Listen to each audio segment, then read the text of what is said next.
E quando achávamos que o show de horrores tinha acabado depois do jogo,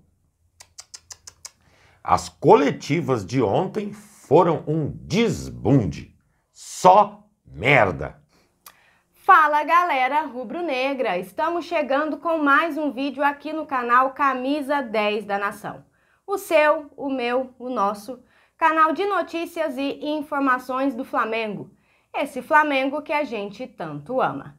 Mas antes de começarmos, gostaríamos de pedir a você que acompanha o nosso canal e ainda não é inscrito, para se inscrever aqui embaixo no botão inscreva-se, ativar o sininho da notificação, porque assim, sempre que postarmos um vídeo novo, você será notificado e, claro, deixar também o seu like e o seu comentário, porque isso ajuda demais o nosso trabalho e é muito importante para nós. Como a Ju falou, galera, ajuda demais. De verdade, é de graça. É só clicar.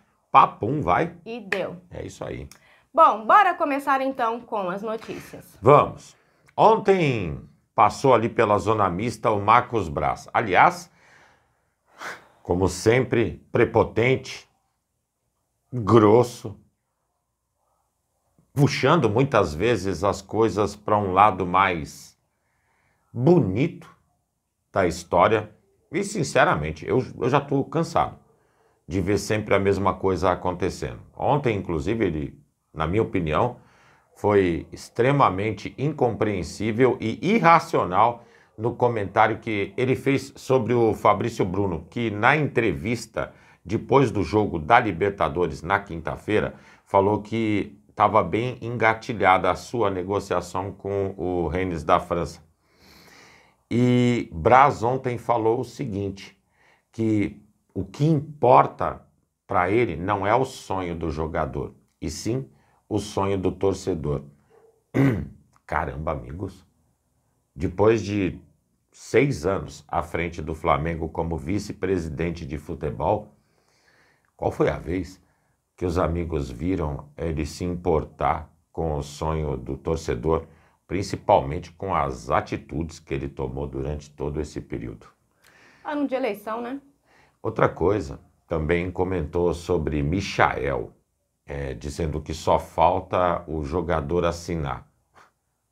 A gente já viu essa história tantas vezes. E um detalhe que, para mim, é incompreensível é o time ter ficado com 2 meses para trás, não ter ido atrás de ninguém, os problemas estarem acontecendo e agora, em medida de urgência, começar o desespero para trazer jogador. Coisa que poderia ter sido melhor analisada, melhor feito, elaborado da maneira correta. Nada disso aconteceu e quem paga? O Flamengo. E nós, torcedores, como sempre. Não falando especificamente de Michael, Sim. que deixa o Michael fora dessa história, mas é nesses momentos de desespero de time correr atrás de jogador que eles vão lá e fazem somente merda. É isso que acontece. Verdade. Bom, galera, seguindo com as notícias, o Flamengo ontem sofreu uma dura derrota ao perder por 4-1 para o Botafogo. Bom, na coletiva, após jogo, o Tite começou elogiando a equipe do Botafogo, pois, segundo ele, manteve um nível regular durante toda a partida. E afirmou que o Flamengo, abre aspas, hein? O Flamengo não pode levar 4 gols. Não pode, né, Tite? Não. Não pode, mas levou. Onde que tá o erro? Perguntaram sobre a escolha de Vitor Hugo no lugar de Arrascaeta, mesmo tendo Lohan no banco de reservas. O Tite ficou irritado e fez o que ele faz de melhor, que inclusive não é treinar um time, tá, galera? Olha só o que ele disse. Quando pega situações específicas, é muito pontual. Não é do meu perfil. Quando a equipe perde, ela perde no seu contexto, perde no seu conjunto. Se ele tivesse entrado bem, com bons resultados, a pergunta seria inversa. O conjunto todo nosso não teve, e principalmente quando foi no segundo tempo, que a equipe foi se desmanchando em termos físicos. Foi caindo, caindo, caindo, e a gente olhava e percebia isso. Não sei, hein? E a intensidade do Botafogo permaneceu porque tem qualidade, verticalidade e um time de estrutura física e com um dia a mais de recuperação. Agora eu pergunto para vocês acham que ele respondeu a pergunta do jornalista? Eu primeiro queria falar sobre o técnico do Botafogo, que na entrevista dele disse que o placar poderia ter sido mais elástico, e com razão. A quantidade de gols que o Botafogo foi acumulando durante o decorrer dos 90 minutos foi insano. Segundo, também falo com muita tranquilidade, acho que a gente pode falar dessa forma. Vitor Hugo sempre foi um jogador que a gente nunca acreditou no futebol dele. Ele, em mais de 100 jogos com a camisa do Flamengo, eu não me recordo de uma partida que ele foi unanimidade. Ou seja, além de estar novamente em posição errada, afinal de contas, Lohan realmente era o jogador a entrar na partida, ele nunca teve realmente uma produtividade que se espera desse jogador. Infelizmente, é um a menos. Bom, também perguntaram, na verdade fizeram aí uma comparação física entre o Botafogo e o Flamengo. Galera, e essa pergunta ela foi tão inteligente, mas tão inteligente, porque ontem o Tite não poderia usar o tão amado calendário para justificar o que aconteceu ontem. Porque o Botafogo também tem tido aí uma grande sequência de jogos. Então, ele não poderia aí usar o calendário como desculpa. Dessa vez, a desculpa foi que o Botafogo jogou na quarta e o Flamengo jogou na quinta. Um jogo que terminou 11h30 da noite, que segundo eles, perderam a noite de sono, galera. O Carlos ontem não dormiu, ficou andando pela casa aqui parecendo um zumbi. Então ele deveria chegar aqui agora pela manhã e fazer um programa péssimo para vocês? É assim que funciona? Vocês iriam aceitar? Claro que não iriam, né? Da mesma forma nossa. Bom, o Tite disse que o De La Cruz pediu desculpas a ele por não entrar, porque ele não tinha condições de jogo. Aí a gente volta a repetir a pergunta da live ontem. Por que levou De La Cruz? Se ele não tinha condições de entrar em jogo. É inexplicável, meus amigos. Bom, quem fez essa pergunta ao Tite foi o Sidão Marinho.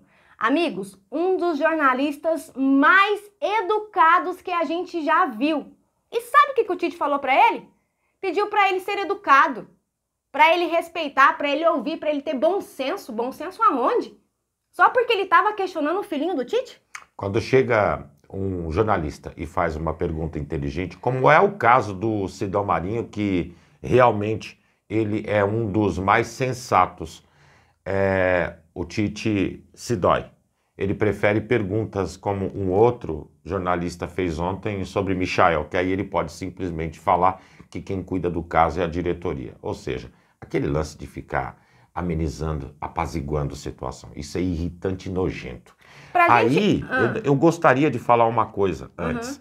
Quando se retrata a quantidade de jogos, galera, eu tenho um número aqui que chamou a atenção da gente.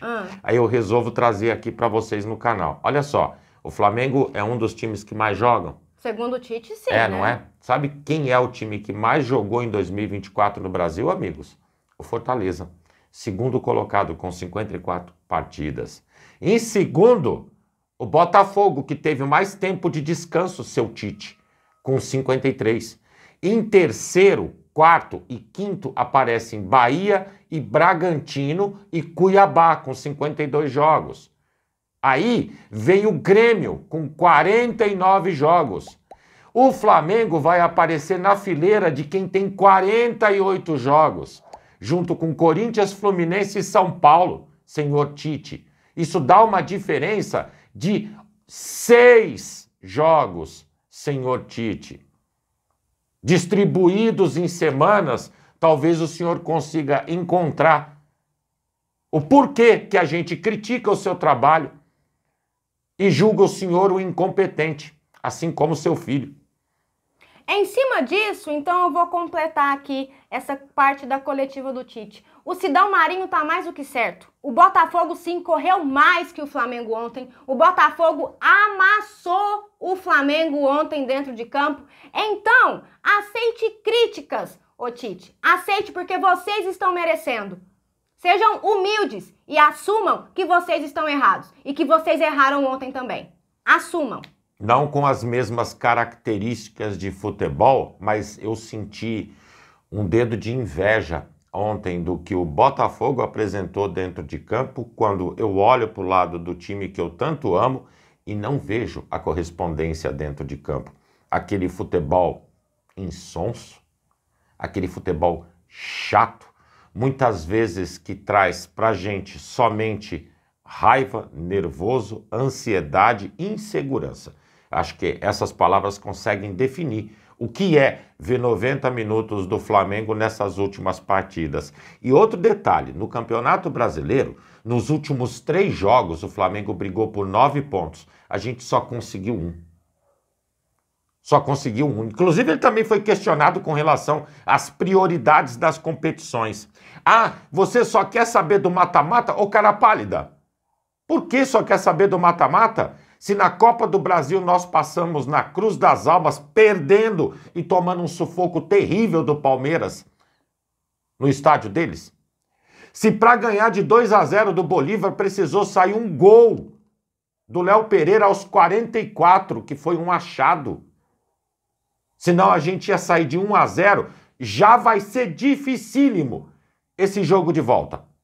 Dificílimo. E nós ainda teremos as ausências de Vinha, Cebolinha, Pedro, Gabriel Barbosa eu não conto como ausência, mas está na lista. Agora também temos o Arrascaeta e nada me tira da cabeça que se aparecer De La Cruz em campo, esse menino vai entrar no sacrifício, porque ele também não está bem. O que fazemos? E uma outra pergunta, afinal de contas, quem é o preparador físico desse time? Por que esse cara não está sendo cobrado? Se somente jogador do Flamengo quebra. Lamentável. Aí, amigos, vejam isso. Após a partida, ontem, o goleiro Rossi tentou aí achar algumas explicações para a má atuação do Flamengo em campo. O que a gente tem percebido é que o Tite e a sua companhia limitada estão contaminando esses jogadores. Vejam só o que o Rossi disse. Não deu para descansar tanto. Eles também tiveram um dia a mais de descanso. Eles jogaram na quarta, a gente na quinta. No segundo tempo, nos últimos 30 minutos, a gente não conseguia mais caminhar para frente. Graças a Deus, ainda temos um jogo a menos, que dá para recuperar os pontos perdidos de hoje. Tem muito jogo pela frente e a gente já tem que pensar na final lá na Bolívia. Temos que ir com um pensamento positivo. Mas como é que é? Que é isso, Rossi? Dá para recuperar os pontos perdidos hoje? A resposta dele, para mim, condiz muito com algumas coisas que ele fez dentro da partida. Procurando a bola. Que cena mais patética. Que cena mais patética, amigos, aquela saída de bola que ele fez. Perdido. Não sabia para onde correr. Assim foi a entrevista que ele deu. Até porque a escolinha do professor Raimundo, ela trabalha com sincronismo. Quem assistiu, inclusive, a entrevista pós-jogo do Tite, que inclusive foi com o Rossi ao lado, vai ver que eles realmente estão batendo bola igual. Eles falam as mesmas coisas. Triste, lamentável, deprimente. Bom, galera, e essas eram as notícias que tínhamos para vocês agora pela manhã. Lembrando, você que é novo no canal e ainda não é inscrito, dá uma forcinha pra gente, botão aqui embaixo, já se inscreve, deixa o seu like, o seu comentário, compartilhem pra geral, porque vocês sabem, juntos somos mais fortes. Muito mais fortes, amigos. Ou tentamos ser, né? Buscamos isso. Pessoal, fiquem bem, uma excelente semana a todos nós, um grande abraço, amigos, e até o próximo vídeo. Amigos e amigas. Tchau, tchau.